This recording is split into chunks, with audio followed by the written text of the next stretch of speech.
One of the most common questions that I get asked is, what is the Enneagram? And in its simplest of terms, the Enneagram is a personality typology dating back hundreds of years that looks at nine distinct personality types. So, Ennea is Greek for nine, and gram means patterns. So, it's a pattern of nine different personality types. But what sets the Enneagram apart from other personality typologies is that it looks at your motivation rather than your behavior. So, in other words, the why you do what you do. And over the past decade and a half that I've been studying clutter and organization and working with individuals and couples and families, one of the biggest questions that I've been getting asked is, how do I get my fill in the blank to have buy in? How do I find the system that works for me? And we all know that there's not a one size fits all approach.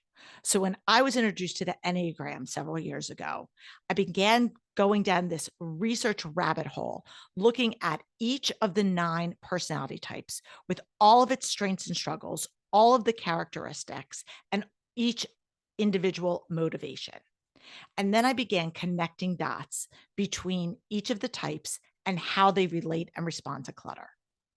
So, my framework between the Enneagram and clutter is the first framework that looks at and unpacks the relationship between each individual Enneagram type and how they relate and respond to the three main types of clutter: physical clutter, the stuff that you see; emotional clutter, which comes from guilt and fear, shame and anxiety; or calendar clutter, which comes from being overscheduled and not having enough margin in your life. We also take it a step further and look at the five main clutter pitfalls, which are procrastination and indecision, guilt, overwhelm, and time, and the role that each one of them plays with each individual Enneagram type. So, whether you're interested in looking at all of the nine types or just doing a little mini dive into your specific Enneagram type, we've broken down a framework looking at all of the types and how they relate to all of the different types of clutter and providing actionable strategies for you to live your best life.